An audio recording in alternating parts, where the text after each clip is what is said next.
So hello welcome guys, स्वागत है आप सभी लोगों का लीगल पीडिया की ब्रांड न्यू वीडियो में। तो आज हम डिस्कस करेंगे basic concept of income tax. तो आइए देखते हैं हम कौन कौन से टॉपिक्स कवर करने वाले हैं। पहला हम टॉपिक जो कवर करेंगे वो है introduction to tax. Second, overview of finance bill. Finance bill क्या होता है? Heads of income, section 14 of income tax act, person, assessee, assessment year, previous year, maximum marginal rate and average rate of tax, income, total income, capital and revenue receipts और last charge of income tax. तो आइए शुरू करें। Introduction का आता है हमारा पहला टॉपिक। इसमें क्या बताया गया, बेसिकली टैक्स क्या होता है। What is tax? टैक्स क्या होता है? एक फाइनेंशियल चार्ज जो गवर्नमेंट इम्पोज करती है किसी भी पर्सन की इनकम पे, डायरेक्टली और इनडायरेक्टली। टैक्स क्या है? दो तरीके के होते हैं, direct tax, indirect tax. Direct taxes कौन से टैक्स होते हैं? जो हम डायरेक्टली पे करते हैं गवर्नमेंट को, और जैसे कि इनकम टैक्स। और सेकंड होता है इनडायरेक्ट टैक्स। इनडायरेक्ट टैक्स कौन से टैक्स होते हैं? जो हम इनडायरेक्टली पे करते हैं गवर्नमेंट को, जैसे कि जीएसटी, वैट, ये सब। तो टैक्स क्यों कलेक्ट किया जाता है? क्योंकि टैक्स क्या है? मेन सोर्स ऑफ इनकम है, मेन सोर्स ऑफ रेवेन्यू है गवर्नमेंट के लिए। तो इनकम टैक्स जो है इंडिया में दो कैटेगरी में डिवाइड किया गया है। पहला कॉर्पोरेशन टैक्स, जो कंपनी से टैक्स लिया जाता है, और सेकंड इनकम टैक्स, जो नॉन कॉर्पोरेट एसएससी से टैक्स लिया जाता है। इनकम टैक्स जो है इंडिया में, उसे कुछ कंपोनेंट्स में डिवाइड किया गया है। पहला आता है हमारा इनकम टैक्स एक्ट 1961। इसमें क्या दिया गया है? सारे टैक्स रिलेटेड जितने भी रूल्स एंड रेगुलेशंस है, जो भी लॉ है इनकम टैक्स रिलेटेड, वो सब इसमें दिया गया है। ये कब पास हुआ था? 1961 में पास हुआ था, लेकिन लागू कब से हुआ था? 1 अप्रैल 1962। सेकंड आता है हमारा annual finance act. Annual finance act क्या होता है? हर साल बजट के टाइम पे, फरवरी के मंथ में होता है जनरली बजट के टाइम पे फाइनेंस बिल प्रेजेंट किया जाता है फाइनेंस मिनिस्टर के द्वारा। उस बिल में क्या होता है? अमेंडमेंट दिए गए हैं। हर एक डायरेक्ट टैक्सेस से रिलेटेड, इनडायरेक्ट टैक्सेस से रिलेटेड अमेंडमेंट होते हैं। वो जब पार्लियामेंट से पास हो जाता है और प्रेसिडेंट का अप्रूवल हो जाता है, तो फाइनेंस एक्ट बन जाता है। तो वो होता है, वो हमारा सेकंड कंपोनेंट है। थर्ड है income tax rules. Central board of direct taxes, CBDT, time to time rules बनाती रहती है डायरेक्ट टैक्सेस के एडमिनिस्ट्रेशन और कलेक्शन के रिगार्डिंग। तो वो होता है हमारे इनकम टैक्स रूल्स 1962। फोर्थ आता है हमारा नोटिफिकेशंस। सेंट्रल गवर्नमेंट और सीबीडीटी दोनों टाइम टू टाइम नोटिफिकेशन निकालते रहते हैं इनकम टैक्स को फाइल करने के रिगार्डिंग। तो होते हैं हमारा फोर्थ कंपोनेंट। फिफ्थ आता है हमारा सर्कुलर्स या क्लैरिफिकेशन। ये क्या है? जो भी इनकम टैक्स पेयर्स के जो डाउट होते हैं, उनको क्लैरिफाई करने के लिए central board of direct taxes time to time circulars निकालती रहती है। सिक्स्थ और लास्ट कंपोनेंट है हमारा जुडिशियल डिसीजंस।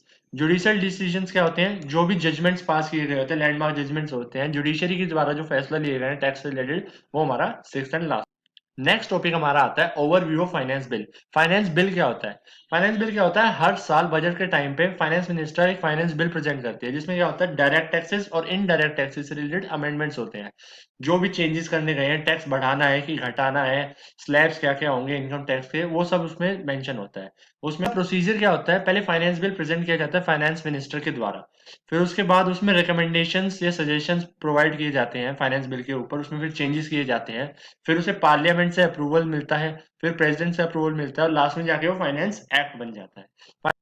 तो फाइनेंस टैक्स को हम एक अम्ब्रेला एक्ट भी कहते हैं। अम्ब्रेला एक्ट क्यों कहते हैं? क्योंकि उसमें जितने भी डायरेक्ट टैक्सेस और इनडायरेक्ट टैक्सेस है, उन सब से रिलेटेड जितने भी अमेंडमेंट्स होते हैं, वो सब उसमें प्रोवाइड किए जाते हैं। अब हमारा नेक्स्ट टॉपिक आता है हेड्स ऑफ इनकम, जो किसमें दिया गया है? Section 14 of income tax act. इसमें 5 हेड दिए गए हैं जिसमें इनकम टैक्स चार्ज किया जा सकता है। पहला हेड आता है हमारा salary.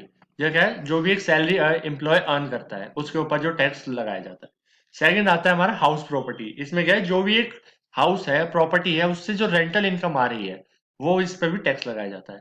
Third, profit and gains from business and profession. जो भी बिजनेस या प्रोफेशन से आपको प्रॉफिट मिल रहा है, उसके ऊपर जो टैक्स लगता है, वो इस हेड के अंदर आता है। Fourth, capital gains. जो भी कैपिटल एसेट्स होते हैं हमारे, उनके सेल या ट्रांसफर से जो हमें प्रॉफिट कमाया जाता है, उस पर जो टैक्स लगता है, वो इस हेड के अंदर आता है। और लास्ट, अदर सोर्सेज। जो भी बाकी इनकम हमारी अगर कोई जो जनरेट होती है, वो इस हेड के अंदर आती है। अगला टॉपिक आता है पर्सन, जो कि इसमें दिया गया है section 2 sub section 31 of income tax act. इसमें बताया गया है कौन कौन है एक पर्सन इनकम टैक्स एक्ट के अकॉर्डिंग। पहला आता है individual. Second, Hindu undivided family, HUF। Third, company. Fourth, firm and LLP। LLP मतलब limited liability partnership. Fifth, AOP and BOI। AOP मतलब एसोसिएशन ऑफ पर्सन, और BOI मतलब body of individuals. Sixth, local authority. And seventh, artificial and judicial person. तो आइए इन सब के बारे में एक एक करके पढ़ते हैं। First, individual. इंडिविजुअल क्या है? कोई भी एक natural human being, male, female, minor या पर्सन ऑफ साउंड और अनसाउंड माइंड, इन सबको कोई भी एक, इन सब में से कोई भी एक इंडिविजुअल हो सकता है। Second, HUF, Hindu undivided family. इसको एक अलग कैटेगरी की तरह ट्रीट किया जाता है, यह अलग एंटिटी माना जाता है इनकम टैक्स एक्ट के अकॉर्डिंग। इसमें कौन है?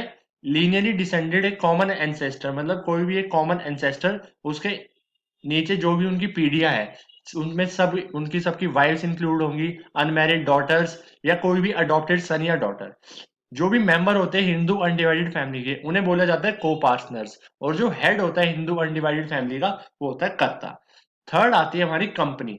कंपनी में कौन कौन इंक्लूड किया गया इनकम टैक्स एक्ट में? कोई भी डोमेस्टिक कंपनी या कोई भी फॉरेन कंपनी या कोई भी ऐसी कंपनी जिसमें पब्लिक का इंटरेस्ट हो। तो सेक्शन 2 सब सेक्शन 17 में डिफाइन किया गया है टर्म उस सेक्शन के अकॉर्डिंग कोई भी एक इंडियन कंपनी, कोई भी एक ऐसी कंपनी जो बाहर के देश किसी और कंट्री आउटसाइड इंडिया के लॉज के अकॉर्डिंग इनकॉर्पोरेट करी गई हो, यानी फॉरेन कंपनी। थर्ड आता है कोई भी एक ऐसा इंस्टीट्यूशन, एसोसिएशन या बॉडी जो इनकम टैक्स एक्ट 1922 के द्वारा एसेस किया गया हो एज अ टैक्स पेयर, या फिर कोई भी कंपनी, कोई भी इंस्टीट्यूशन, एसोसिएशन या बॉडी जो असेस किया गया हो एज अ कंपनी इस टैक्स इनकम टैक्स एक्ट 1961 के according first day of April 1970 से पहले। फोर्थ और लास्ट आता है हमारा कोई भी एक ऐसा इंस्टीट्यूशन, एसोसिएशन या बॉडी जो इनकॉर्पोरेटेड हो या ना हो, रजिस्टर्ड हो या ना हो, इंडियन हो या नॉन इंडियन हो, जो सीबीडीटी के द्वारा एक स्पेशल ऑर्डर के द्वारा या जनरल ऑर्डर के द्वारा एक company as a company declare कर दी गई हो कि इससे एज अ कंपनी टैक्स वसूला जाएगा, तो वो और कितने टाइम तक वसूला जाएगा वो भी कंपनी में ही आता है। अगला आता है हमारा फर्म। फर्म क्या है? कोई भी पार्टनरशिप फर्म, चाहे रजिस्टर्ड हो या नॉन रजिस्टर्ड हो, और इसके अंदर लिमिटेड लायबिलिटी पार्टनरशिप फर्म्स भी इंक्लूड होंगी। नेक्स्ट आता है हमारा एसोसिएशन ऑफ पर्संस।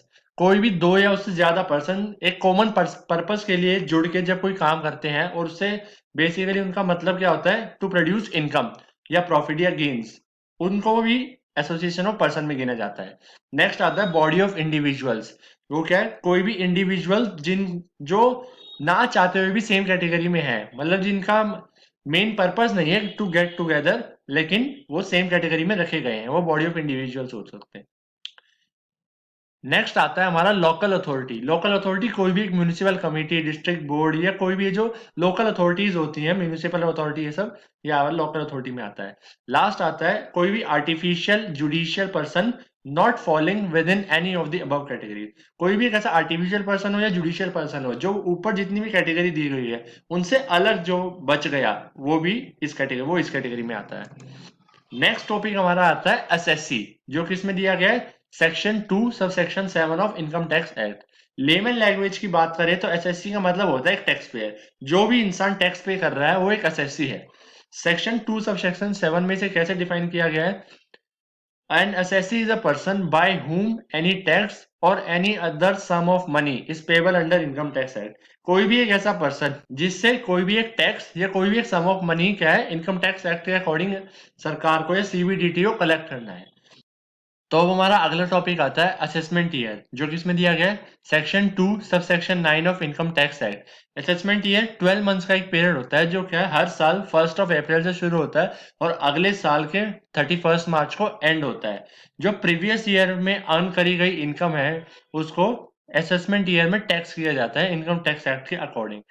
इसमें कुछ एक्सेप्शंस होते हैं जिसमें क्या होता है एसएससी की प्रीवियस ईयर की इनकम प्रीवियस ईयर में ही टैक्स की जाती है। First, income of non resident from shipping. Second, income of persons living India either permanently और for long duration. Third, income of bodies formed for short duration. Fourth, income of person trying to transfer his assets with a view to avoid tax. और last, income of discontinued business. ये सब जो 5 exception दिए गए हैं इनको previous year में tax कर लिया जाता है। तो हमारा अगला टॉपिक आता है प्रीवियस ईयर, जो किसमें दिया गया है section 3 of income tax act. Previous year होता है ऐसा फाइनेंशियल ईयर जो असेसमेंट ईयर से पिछला होता है, preceding assessment year. Previous year जरूरी नहीं है 12 मंथ्स का ये हो, उससे कम भी हो सकता है। चाहिए इसके कुछ एग्जाम्पल देख लेते हैं। Example 1, Y sets up a new business on May 15, 2021। What is the previous year for the assessment year 2022-2023? Assessment year कौन सा होगा? 2021 में अगर आप कोई बिजनेस कर रहे हैं, उसमें आपने इनकम अर्न करी, तो उसका असेसमेंट क्या होगा? उससे अगला ईयर 2022-23। तो उसका प्रीवियस ईयर कौन सा माना जाएगा? 1 अप्रैल से माना जाएगा या बाद से? तो इसका आंसर क्या है? मई 15 2021 से लेकर मार्च 31 2022 तक उसका प्रीवियस ईयर माना जाएगा। तो इससे क्या पता लगता है? प्रीवियस ईयर जरूरी नहीं है 12 मंथ्स का ही हो। इसे समझने के लिए एक और एग्जांपल देख लेते हैं। A joins an Indian company on February 17, 2021. Prior to joining this Indian company, he was not in employment, nor does he have any other source of income. Determine the previous year for A for the assessment year 2021-22 and 2022-23. तो previous year कौन कौन सा होगा? 2021-22 के लिए उसका previous कितना होगा? फरवरी 17 2021 से लेकर मार्च 31 2021 तक, क्योंकि उसको जॉब कब मिली है? फरवरी 17 2021 को। तो जिस टाइम से उसको इनकम अर्न करना शुरू किया है उसने, उस टाइम से मार्च 31 तक ही आपका प्रीवियस ईयर होगा। और 2022-23 से कितना होगा? क्योंकि अब वो फुल टाइम जॉब पे रहा 2021 पूरे साल, तो अप्रैल 2021 से लेकर मार्च 31 2022 तक ये उसका प्रीवियस ईयर होगा, असेसमेंट ईयर 2022-23 के लिए। अगला टॉपिक आता है maximum marginal rate and average rate of tax. Section 2 sub section 10 में एवरेज रेट ऑफ टैक्स दिया गया है। इसका मतलब क्या होता है? Average rate of income tax क्या होता है? जो हमारा इनकम टैक्स कैलकुलेट किया है, जितना हमें इनकम टैक्स पे करना है, उसको जो टोटल इनकम हमारी आई थी उससे डिवाइड कर दें तो क्या average rate of income tax मिल जाता है। और सेकंड आता है हमारा मैक्सिमम मार्जिनल रेट, जो किसमें दिया गया है? Section 2 sub section 29C of income tax act. Maximum marginal rate होता है जो इनकम टैक्स एक्ट में हाईएस्ट स्लैब है इनकम टैक्स पे करने की, उसका रेट क्या है? वो होता है मैक्सिमम मार्जिनल रेट। तो हमारा अगला टॉपिक आता है इनकम। इनकम क्या होती है? इंडिविजुअल्स के लिए जो जॉब करते हैं उनके लिए क्या होती है? सैलरी या वेजेस, वो उनके लिए इनकम है।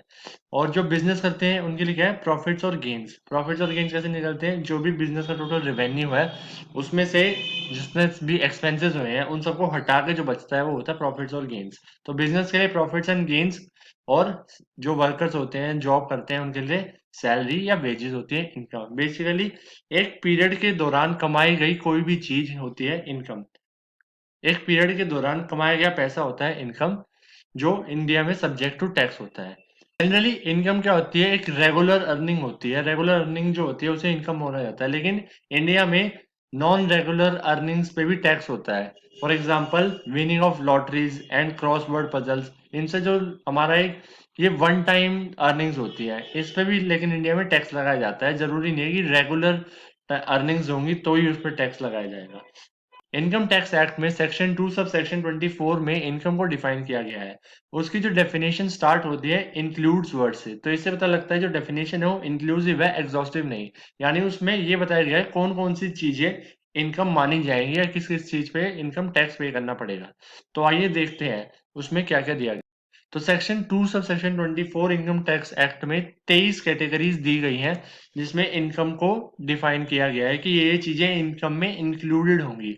इनको क्या 5 हेड्स ऑफ इनकम में डिवाइड किया गया है, जो हमने सेक्शन 14 हेड्स ऑफ इनकम में पढ़ चुके हैं ऑलरेडी। अगला टॉपिक आता है टोटल इनकम, जो दिया गया है section 2 sub section 45A of income tax act. तो जो हमारी 5 हेड्स ऑफ इनकम है उसमें जितनी भी हमारी इनकम बन रही है उन सब का जब हम टोटल कर लेते हैं तो उससे हमारा निकल के आता है ग्रॉस टोटल इनकम। लेकिन जब चैप्टर 6A में जो डिडक्शंस दिए गए हैं उन डिडक्शंस के बाद जो हमारा बैलेंस बचता है उसे बोलते हैं हम टोटल इनकम। अगला टॉपिक आता है कैपिटल एंड रेवेन्यू रिसिप्ट्स। तो कैपिटल रिसिप्ट्स कौन सी रिसिप्ट्स होती हैं? जिससे एक बिजनेस का प्रॉफिट और लॉस अफेक्ट नहीं होता। लेकिन रेवेन्यू रिसिप्ट्स कौन सी रिसिप्ट्स होती हैं? जिससे एक बिजनेस का प्रॉफिट एंड लॉस इफेक्ट होता है। Capital receipts non operational sources से होती हैं, जनरेट होती हैं, और रेवेन्यू रिसिप्ट्स ऑपरेशनल सोर्सेज से जनरेट होती है। Capital receipts non recurring in nature होती है और revenue receipts recurring in nature होती है। Capital receipts can not be saved for creating reserve funds. Reserve funds बनाने के लिए कैपिटल रिसिप्ट्स का इस्तेमाल नहीं किया जा सकता।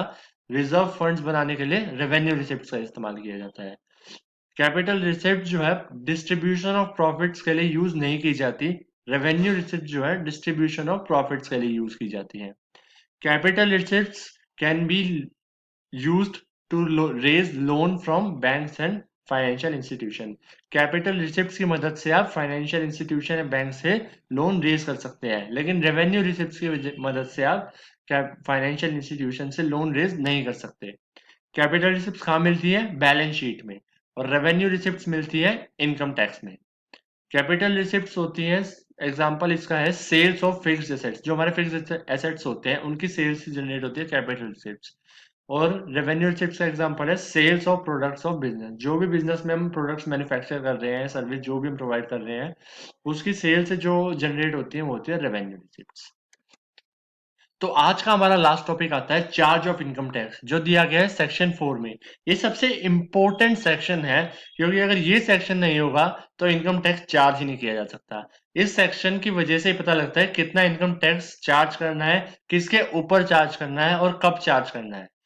तो आइए पढ़ते हैं इस सेक्शन को। इस सेक्शन में दिया गया है, accordingly the section provides that income tax shall be charged at the rate और rates prescribed in the finance act for the relevant previous year. इससे क्या पता लगता है कि इनकम टैक्स किस रेट पे चार्ज करना है, जो भी प्रीवियस ईयर में, रेलिवेंट प्रीवियस ईयर में जो फाइनेंस एक्ट पास हुआ है उस एक्ट के अकॉर्डिंग टैक्स रेट चार्ज करना है। सेकेंड पॉइंट आता है the charge of tax is on various person specified under section 2 sub section 31। तो जो हमने अभी पढ़ा पर्सन्स कौन कौन होते हैं इनकम टैक्स एक्ट के अकॉर्डिंग, तो ये वही बता रहा है कि जो टैक्स है वो किसे पे करना है, चार्ज ऑफ टैक्स किसके ऊपर हो। The income sought to be taxed is that of the previous year and not of the assessment year. जो इनकम देखी जाएगी, जिसके ऊपर टैक्स लगाया जाएगा, वो असेसमेंट ईयर की इनकम नहीं होगी, वो क्या है, प्रीवियस ईयर की इनकम होगी, उसके ऊपर टैक्स चार्ज किया जाएगा। और last, the levy of the tax on the assessee is on his total और taxable income computed in accordance with and subject to the appropriate provisions of the Income Tax Act, including provisions for levy of additional income tax। क्या है इससे, क्या है कि income tax जो है किसके ऊपर लगाया जाएगा, उसकी टोटल इनकम के ऊपर, टैक्सेबल के ऊपर, और किस हिसाब से वो टैक्स निकाला जाएगा, वो टैक्स कैलकुलेट कैसे किया जाएगा, जो इनकम टैक्स एक्ट के अंदर प्रोविजंस दिए गए हैं उसके अकॉर्डिंगली वो टैक्स कैलकुलेट किया जाएगा।